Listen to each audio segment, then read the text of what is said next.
Dosis de ciencia. Hoy se dobla pero no se quiebra. Bienvenidos a otra dosis de ciencia en compañía del profe Mario Vázquez. Profe, qué bueno tenerlo por acá como siempre. Lo mismo digo. ¿Cómo estás, Joana? Muy bien, muchísimas gracias. Yo aquí pensando en el caucho. Bueno, A razón de que es que me alegra mucho. Sí, podría haber sido caucho, una pasta dental, no sé. Pero en todo caso, bueno, esa era la idea, que no le acertaras. Es que además, con este número de dosis que tenemos, se va volviendo más complicado y uno como más perdidito, profe Mario Vázquez. Dígamelo a mí, que tengo que imaginar estos títulos para confundir. Bueno, al menos conseguimos eso, ya estamos totalmente confundidos. Cuéntemelo todo. ¿A qué me refiero con eso? Bueno, ese podría servir como un mensaje de tranquilidad que quisieras que te dijeran cuando vas en un avión, especialmente en un avión de estos comerciales y especialmente en los más grandes, que... por ejemplo, que hemos hablado aquí, ¿no? Los más antiguos, que es el Jumbo, el A380, el Airbus A340. Hago referencia a aquellos aviones que identificas que tienen 4 motores, por ejemplo. Y si son grandes, tienen 4 motores. Y por lo tanto, todo el avión es muy grande. Y como parte del avión, muy grandes son sus alas, muy largas, ¿cierto? Y cuando vas volando, si te toca un asiento cerca de la ventanilla y que puedas observar el ala, y en algunos momentos cuando vamos en vuelo, observas que el ala se flexiona.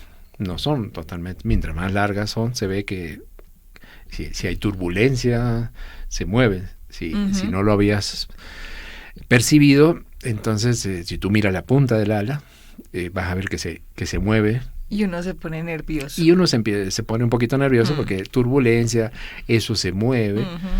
Y entonces podría cruzarte por la cabeza y decir, bueno, ¿y qué pasa con el ala? Porque un ala tan grande que se está moviendo, yo no quería que esto se moviera, yo esperaba que esto fuera todo rígido. Sin embargo, sí se flexiona. Podría ser un mensaje tranquilizador que te dijeran en ese momento que, tranquila, que el ala se dobla pero no se quiebra. Y efectivamente el ala se dobla y no se quiebra. Todas estas, ¿no? Las de los aviones grandes, más antiguos, que eran totalmente metálicos, hasta los más modernos, por ejemplo el Dreamliner, que están hechos con materiales compuestos, que se llaman, que son más livianos, no son exactamente de aluminio como eran al principio, y son tan flexibles que esa es una forma de identificar el Dreamliner. Cuando estás muy aburrida te vas al aeropuerto y cuando ves levantar vuelo un avión de estos grandes y te preguntas ¿será el Dreamliner? Si observas que cuando el avión levanta vuelo las alas se empiezan a levantar solas. Ese es muy bonito. Pero, profe Mario Vázquez, se doblan al punto de como formar una L, porque eso es lo que me estoy imaginando. Sí, no, en el caso del Dreamliner no llega a ser una L, pero sí de estar en el suelo, que es totalmente horizontal, cuando despegas se curvan los extremos. Como formando una sonrisa. Como formando una sonrisa, exactamente. Una descripción bonita del Dreamliner. Entonces, cuando veas un avión formando una sonrisa con las alas, ese es el Dreamliner. Lo que da idea de que efectivamente está hecho de tal manera que se pueden mover, flexionar. Y ahí es donde surge el tema que traje hoy para la dosis, y es, bueno, pero ¿será que hasta dónde se flexionan? Si te quieres poner seguir preocupada, decir, bueno, sí, se mueve, muy bonito, pero ¿cómo saben hasta dónde se puede mover? Y en general, ¿cómo saben cuánto resiste un avión? Eso nos lleva a hablar de los test que se hacen, muchos de ellos son estáticos, es decir, todas las pruebas que se hacen en tierra. Cuando un avión, por ejemplo, un avión nuevo va a salir al mercado, de hecho se han hecho muchísimas pruebas. Nosotros estábamos acostumbrados, porque nos pasó con el A380, que lo tuvimos aquí en Río Negro, cuando estaba haciendo pruebas por todo el mundo, antes de salir al mercado. Esas son pruebas que se hacen en vuelo y se buscan sitios especiales donde poner a prueba, por ejemplo, qué tanto funciona el avión en un sitio a mucha altura, o una temperatura muy baja. se buscan esas condiciones extremas. Sin embargo, también se hacen muchísimas pruebas en simuladores, en simulaciones en un computador. Y no es solo el avión, porque tú piensas, bueno, sí, hay que probar si el avión funciona. Es que hay que probar cada pedacito del avión, cada parte del avión, cada rinconcito, cada curva, cada vidrio, cada componente del avión. Entonces, que fueran poquitos. Entonces, eso se hace, son muchas pruebas, nosotros no somos conscientes normalmente de eso, pero se tienen que hacer muchísimos ensayos. Hay algunos ensayos que son llamativos, volviendo al caso del ala. Por ejemplo, en un Airbus A350, que digamos que es del último modelo que tiene la marca Airbus, se le hace pruebas y no sé si has tenido la oportunidad de verlo, pero si no, bueno, lo puedes ver en YouTube, en un video, para probar la resistencia de las alas. Se las dobla intencionalmente. Se las somete acá, lo que se dice a cargas, que las flexionan, las tuercen y se mide, eso está lleno de sensores, y se mide qué resistencia tiene ese material antes de que se rompa. Y en el caso de las alas, se las empieza a levantar, tienen todo el avión y le empiezan a levantar, y llegan a ponerle, normalmente es una carga 1,5 veces más grande de lo que nunca va a soportar el avión. O sea, hay un límite, pero de ese superan ese límite y observan qué pasa con el ala, por ejemplo. Y en ese caso, ahí sí se hace la L que tú dices, porque llegan a flexionarla casi a 90 grados y ahí se quiebra el ala, se rompe. Pero nunca va a suceder eso en la vida real, o sea, se superan los límites. Pero ver el ensayo, ver cómo se rompe el ala es un poquito impresionante, pero sabemos que eso ocurre en casos muy, o sea, tendría que pasar muchas veces el límite para el cual está hecho el avión. Que incluso lo consideran que es imposible que pase. Sí, no, eso, o sea, realmente con estos aviones así, nunca ha pasado. Han ocurrido en años anteriores, pero estamos hablando de los años a fines de los 50, pérdidas de alas en aviones pequeños, aviones de militares, pero ha habido razones que tienen que ver con un término que se usa mucho, no solo en aeronáutica, sino en todo lo que es estructuras, que es por fatiga de materiales. Entonces, ¿viejito o qué? No. Porque acá estaba hablando de un avión nuevo, pero suponte un avión que está en funcionamiento y alguna parte, imagina que el avión está lleno de uniones, de tuerquitas, tornillos, remaches, y que se reemplazan partes y se ponen nuevamente esos tornillos. Si en algún momento de todo de ese tratamiento queda algo mal puesto, esa parte del avión cuando vuela se ve sometida a esfuerzos, a movimientos, a tensiones, y a eso es lo que se le llama la fatiga del material. O sea, el material sometido a tensiones, por ejemplo, imagínate que a soportar mucha fuerza, a soportar muchos cambios de temperatura, ciclos, ¿cierto? Que se enfría, se calienta, se enfría, se calienta. Si no está bien como tenía que estar, esa parte del material empieza a sufrir, puede sufrir o ocasionarle rupturas prematuras porque no estaba bien puesto. Eso es lo que se dice, bueno, hay daño por fatiga del material. El material no necesariamente porque es viejo, sino porque está sometido a un esfuerzo para el cual no está bien puesto, no está bien acondicionado. Es como si dejaras una ala media suelta, va y viene, se va a romper. Al final. Y entonces, ¿por qué? Porque a lo mejor se forma una grieta pequeña que es imperceptible, pero esa grieta que no se tendría que haber formado, cuando se somete a estas tensiones, se va abriendo y de golpe puede crecer rápidamente y hay una ruptura ahí se dice, por fatiga de material. Los aviones se tienen que testear, volviendo a estas pruebas, de muchas formas, muchas partes, y prever todas las condiciones en las que puede estar. Recién hablábamos de qué es lo que observamos nosotros. En turbulencia se mueven las alas, pero normalmente si son muy largas, el mismo peso de los motores hace que los motores son muy pesados, se van bamboleando, digamos. Pero esa flexibilidad está contemplada. Si fuera rígido incluso sería peor. O sea, es para soportar esas tensiones. Pero también, lo hemos hablado hace muchas dosis atrás, tienen que estudiar cómo se comportan los motores, por ejemplo, cuando le entran cuerpos extraños, que es una forma elegante de decir cuando pasa un pájaro por ahí. Así es. Y te acuerdas que se ensayan arrojando pollos no vivos con un cañón a través de los motores para ver el daño que le puede ocasionar a los álabes, que son las partecitas que forman la turbina. Y el tema es decir, bueno, pero vamos a llegar a Marte y todavía seguimos preocupados por los pajaritos, y efectivamente los pajaritos siguen causando esos problemas. Yo no recordaba, pero por ejemplo, el primero parece que ocurrió en 1912, el primer accidente ocasionado por un ave, y digo el bien por un ave, que era una gaviota. 1912, te imaginan aquellos aviones favoritos nuestros, madera, tela. A un señor que se llamaba Carl Rogers tuvo la mala fortuna de chocarse con una gaviota y se enredó con los cables que tenía el avión. Bueno, cayó el avión, falleció Don Rogers.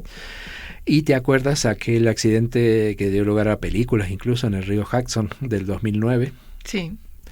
Fue ocasionado por una bandada de gansos. Y ese detalle no lo yo me lo había olvidado. Ajá. Entonces, mira que todavía siguen ocurriendo. Todo esto hay que preverlo. Otro miedo que podrías tener, pero te lo voy a quitar en este momento, es qué pasa cuando el avión está cerca de una tormenta eléctrica. Hay que rezar. Cada uno apela a su método de supervivencia, pero digamos, ¿qué pasa si, como es eléctrica, podría caer un rayo? Así es. Pero tiene un elemento. Tiene un elemento, ¿no es? Lo que pasa es que normalmente en tierra, podemos hablar otro día, que cómo nos protegemos, no cómo nos protegemos, sino cómo evitamos que un rayo nos dañe demasiado, porque lo conducimos, un rayo no se puede parar, lo conducimos hacia un sitio, hacia la tierra. Algún día te cuento más detalles, cómo se hace. Pero en el caso de un avión que está en vuelo, no tiene un cable a tierra, entonces le pega a la estructura. Y es más frecuente de lo que uno imagina. Pero nunca un avión se cae porque le caiga un rayo. Pero nos damos cuenta de que le cayó. Seguramente no quisiera estar ahí, pero no se cae. Porque de todas maneras los aviones que son metálicos, como digo, los anteriores a estos más nuevos, eran de aluminio, y entonces es una gran estructura de aluminio que a veces se ve el impacto, puede hacerlo un agujero inclusive. Pero como es todo metal, la energía se disipa a través de todo el cuerpo del avión. Mientras más grande es, mejor todavía. Ahora, en los aviones más modernos, que están hechos más con fibra de carbono, que son menos conductores de la electricidad, se les añade una malla metálica. Es decir, bueno, le va a dar más peso, pero ayuda a disipar esa energía que podría caer en el caso de un rayo. Y también se hacen estudios de resistencia, por ejemplo, de la cabina, en el caso de que un avión se caiga, qué pasa con las personas que van dentro, si el piso del avión se va a romper. Entonces se toman secciones del avión y se las arroja, por ejemplo, de una altura como de 4 metros, con muñecos adentro, y muchas cámaras, sensores para observar cómo se comportan los materiales en un golpe de ese tipo, para poder implementar medidas de seguridad. Y como digo, bueno, hay muchas posibilidades de que un parte de un avión tenga algún daño. Entonces se tienen que hacer muchas pruebas, como decía, de fatiga. A eso me refería, los daños por fatiga, y esas pruebas hay que hacerlas en los materiales. Es decir, si va a decir, bueno, voy a hacer un avión todo de aluminio, tengo que ver si ese aluminio que tengo yo en la fábrica responde a las características que necesito, o a cualquier material que vayas a usar para fabricar el avión. Hay que hacer ensayos en los componentes, porque dice, bueno, tengo todo el material muy bueno, pero tengo que ver cómo se comporta la puerta del avión o una ventanilla del avión, o sea, ya cuando está construido un componente del avión. Y ya, por supuesto, cuando tienes todo el avión, hay que hacer ensayos a gran escala, cómo se comporta cuando despega, cómo se comporta cuando aterriza, cómo se comporta toda la estructura del avión cuando se presuriza. Porque entonces, ¿te acuerdas que necesitamos que presuricen el avión para poder ir a esas alturas? Y eso significa que dentro del avión tenemos mayor presión que por fuera. Afuera hay menor presión del avión, por dentro vamos todos sentados dentro de una bombita inflada. Entonces, lo que no queremos es que el avión se infle, no se puede comportar como una bombita, tiene que soportar esa presión. Entonces, cómo afecta a cada rinconcito del avión. Así que imagínate la cantidad de pruebas y ensayos que se deben hacer, que se han hecho, por suerte, para que nosotros nos sentemos cómodamente a viajar en los vuelos comerciales. Y tranquilitos, a pesar de ver por ahí que de pronto el ala se está doblando, que está lloviendo muy duro, que hay como unos paparazzi afuera del avión, pero que en realidad pues es la posibilidad de estos rayos o truenos que están cayendo y que pues están, digamos, las tecnologías precisamente evaluando cómo disminuir los riesgos y las afectaciones para los nerviosos en el vuelo. Hasta ahora no se ha inventado nada para evitar el malestar por la turbulencia, pero tranquilo, que se dobla pero no se quiebra. Ahora vamos por el dato curioso. Atiende, aprende y sorprende. Aquí va el dato curioso. Muy bien, como dato curioso, te traje algo que tuviera que relación con alguna de las palabras que utilizamos recién, y justamente es con la fatiga. La fatiga. La fatiga. Y cuando vamos al reino animal, a uno de los elementos, de los personajes bueno, que asociamos. ¿Cómo es que se llama el del Chavo? Que dice que para evitar la fatiga, ¿no? Pero bueno, no vamos a hablar de eso. No. En el caso en la naturaleza, hay alguien, un personaje muy simpático que siempre asociamos, hasta lo caricaturizan. Ay, porque además va como con una parsimonia cuando lo vemos. Exactamente. Sí. Y es el famoso perezoso, uh-huh. ¿no? El famoso perezoso. Usted ha visto el meme que es una fotico de un perezoso y dice, aquí 2 perezosos mirando hacia los ojos. Y es uno mirando la foto del perezoso. Sí, nunca entendí esa parte, pero... Ay, bueno, sí, diga que no. Pero son muy, muy particulares, ¿no? Son muy... justamente por esa característica del lento movimiento. Entonces, algunas curiosidades alrededor de el perezoso. El perezoso tiene algunas particularidades porque no es... Tú dices, bueno, pero si él vive... Primero, porque vive colgado... a los árboles. Colgado porque vive en los árboles, colgado, porque está siempre cabeza abajo. Y te imaginas que su vida será toda así... todo el tiempo. No es así todo el tiempo. No es así, o sea, no es tan lento como uno se lo imagina todo el tiempo. Por ejemplo, cuando está en el agua. Nada. Nada. Y nada bien. O sea, no, lo que pasa es que normalmente no está en el agua. Él pasa muchas horas en los árboles. Pero si nada, nada mucho más rápido de lo que se puede mover en tierra.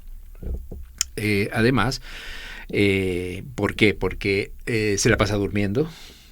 Pero a veces dormir mucho tiene que ver también con la alimentación, ¿no? Con el gasto de energía que puede hacer por el tipo de alimentación que tiene, o porque... come poquito, ¿o qué? O porque piensa, por ejemplo, porque los bonitos osos pandas se la pasan comiendo bambú, pero entonces eso hace que si no se alimentan, tienen que estar comiendo todo el día porque eso no los llena, no se llenan nunca, o sea que mucho del comportamiento tiene que ver con el tipo de alimento. Duermen mucho, cuando están cautivos dicen que duermen de 15 a 20 horas por día, interesante. En estado salvaje unas 10 horas, o sea, ya duermen menos, son más... activos. Pero 10 horas. Y se la pasan mucho tiempo en las copas, ellos viven en las copas de los árboles. ¿Para huir de otros depredadores o qué? Bueno, ese es su hábitat, donde encuentra alimento, donde se encuentra seguramente más protegido, y además porque le resulta más cómodo, tanto así que baja muy poquito a tierra, baja una vez por semana probablemente para defecar, por ejemplo. Cuando se atraviesan por ahí en las vías es porque estaban haciendo de las suyas. De las suyas, o por ejemplo para buscar de las suyas, puede incluir eso, puede incluir buscar una pareja, o cambiar de un territorio a otro territorio. Entonces, pero lo hacen muy pocas veces. Pero, y hablando de parejas, son así bonitos, tranquilos, apacibles, excepto cuando hay una dama de por medio. Porque se enfrentan al macho, al otro como macho. Suele ocurrir en casi todas las especies, se enfrentan de forma violenta por la dama, para cortejar la dama. Ellos, otra razón. Es que la dama. Bueno, digamos pues. Sí, para darle un toque. Y lo otro que también explicaría el por qué se mantienen así, por qué se mantienen colgados, por qué les cuesta moverse mucho, es porque tú miras el tamaño de las garras. Tienen unas garras muy, muy grandes, que tienen de 8 a 10 centímetros. Entonces, es como tener las uñas pues como de 10 largas. centímetros. Entonces, Ajá. moverte en tierra con eso Uh-huh. es algo muy incómodo. Es mucho más fácil para colgarse de las ramas. Y como cosa curiosa, existen dos variedades. Uno que habría que mirar con detalle las fotografías, pero uno que es de 2 dedos y otro que es de 3 dedos. Se los identifica así, de 2 dedos y 3 dedos. Se refiere a los dedos que tendría en lo que para nosotros serían las manos. En las patas siempre tienen 3, pero en las manos puede que tienen 2 o tienen 3. Y eso los distingue. Y tú dirás, ¿y cuál es la diferencia ¿cuál es la entre diferencia? el de 2 y el de 3? Un dedo. Pero además la diferencia es que uno tiene hábitos, el de 2 dedos, hábitos nocturnos, el de 3 dedos, hábitos diurnos. El de 2 dedos se alimenta de frutas, hojas, insectos y lagartijas, por ejemplo. En cambio, el de 3 dedos solo de hojas y de brotes. Y de humanos. No. Entonces, y como pasa con estas especies y que dependen mucho de la existencia de estas vegetación, Uh-huh. están siendo amenazados, porque en la medida que se empiezan a deforestar zonas, estos pobres animalitos que no le hacen daño a nadie se ven amenazados, pero son muy simpáticos. Se les va achicando la casa. Se les va achicando la casa a los pobres perezosos. ¿Qué? Son así no para evitar la fatiga, sino que así son las condiciones en las que viven, con las que sobreviven y que hoy nos traen entonces esta excusa para hablar aquí en Dosis de Ciencia con el profe Mario Vázquez. Profe, como siempre, muchísimas gracias por compartirnos estas historias y estos datos. Muchas gracias a ti.